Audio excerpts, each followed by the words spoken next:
Welcome back to another video. Today we'll be talking about Chosen episode 7 and 8 of season 3. And spoilers are in this video. So don't watch it if you haven't seen it yet. Yeah. Jumping straight in, we just wanted to say how much we enjoyed this season, how much we've grown with the cast and crew, and more importantly, with the characters in the Bible.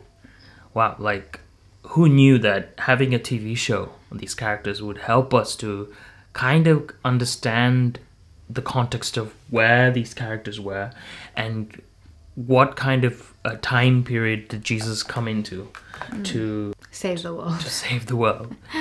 So the theme for season 3 was apparently, come to me, all those who are weary and heavy burdened, and I will give you rest. I kind of picked up on that in 7 and 8, how people came to him to be healed, or people came to him with their problems, and then they got their miracle. So we see in 7 and 8, the disciples are kind of like, you're too busy for us, and you're healing random people, and you're healing strangers.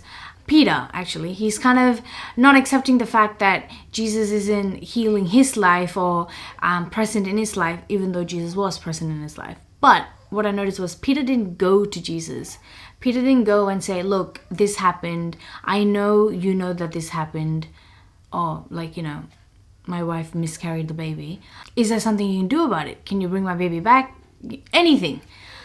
But he didn't go. He kind of welled up in it, and that frustration turned into anger and, maybe possibly even hate. Who knows? But it was very Opening. Yeah, because that's what we kind of do in our lives. Something bad happens and we're like, I know you know that this happened to me. Why did it happen? We do a lot of questioning, why did this happen to us? But we don't necessarily go to Jesus this happened. I know you know that this happened. Can you please fix it? And I thought that was very interesting, because as soon as Peter kind of took out his frustrations out on God, and then Jesus kind of held him when he was walking on water. Spoiler alert. He kind of just said, don't let me go. He kept saying it to Jesus, don't let me go, don't let me go. Which is kind of what we need to do regularly in our lives with Jesus. Just asking him, begging him to not let us go. Personally, that's something that touched me is how we can be doing so much, especially for those of us who have faith and those of us who are involved in a lot of ministries. We can be doing so much for God and still not know who Jesus is. That is the danger that we are living in. The disciples were so close to Jesus. They were seeing miracles happen right in front of their faces, literally with Jesus in everything, and seeing him, knowing what his personality is like, what his life is like, and still they were not able to kind of understand God's heart.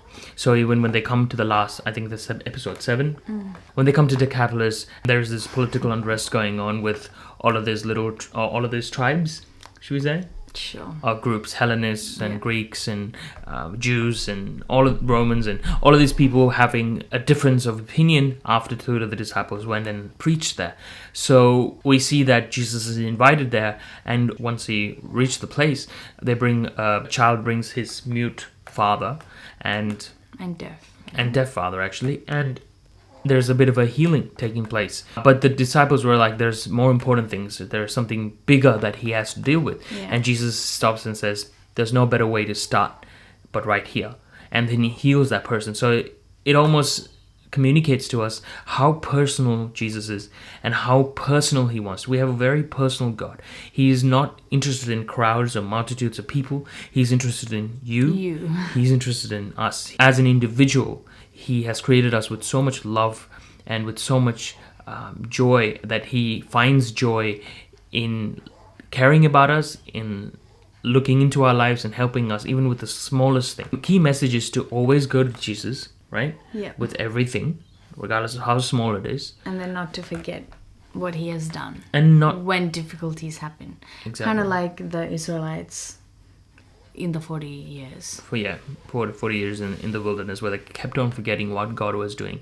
And so people say, okay, can we have miracles and signs? So then we'll believe. But then we have a history of people who've had miracles and signs happen in front of them, and they still missed Jesus. There are people in the world still waiting for the Messiah to come. And Messiah's come, and he's died, and he's resurrected from the dead, and he's going to come again. And there are people who still don't know that Jesus has come. So you can have so much and you can see so much and still not know Jesus And believe Jesus. And so that's the key message here, is to have a personal relationship with God. It can only happen through the sacraments, and that can only happen through prayer, personal prayer. I know something that I need to improve on, because sometimes I also know that I lack in that, knowing Jesus' heart in every circumstance. We just want to say huge thanks to everyone working to make this possible. All the actors, the director, the writers, because they've really gone in depth to the Bible and had a discussion and made a really fun, entertaining TV show to watch. Yeah. And also educational. And also very educational. Good to see the historical and political context of those times, which helps us to understand what Jesus was facing and what the people were facing. So we definitely recommend, if you haven't seen it, to go and see it. If not, wait. I don't know when it comes out I think on the app. end of this week. End of this week it comes out on the app. If not, go to the movies and have a date with Jesus. It's a really worthwhile movie to watch in the theaters. Personally, I loved the movie experience. My wife enjoyed the... I would rather watch it at home so we can pause and then talk about it. Obviously, you can't do that in the theaters. So. That's true. All right, that's all we wanted to share with you today. We hope you enjoyed our little getaway from this season, and we hope you watch it and support it and share it. As always, love sincerely, hate what is evil, work towards sainthood.